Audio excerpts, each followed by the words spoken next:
Политическа партия Средна европейска класа. Ние сме хора с опит и амбиции.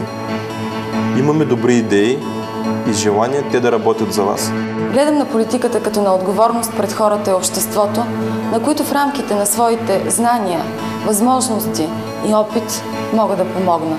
С много желание за работа, с новаторски идеи, защото за всеки резултат стои действие. И за това ни трябва един качествен закон за интелектуалната собственост, за да могат и младите таланти в България да имат своя шанс.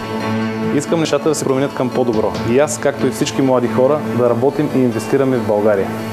Което ще стане, като създадем реални условия за инвестиции, които ще подпомогнат развитието на малкия и среден бизнес. И повишаване на културата на законодателите.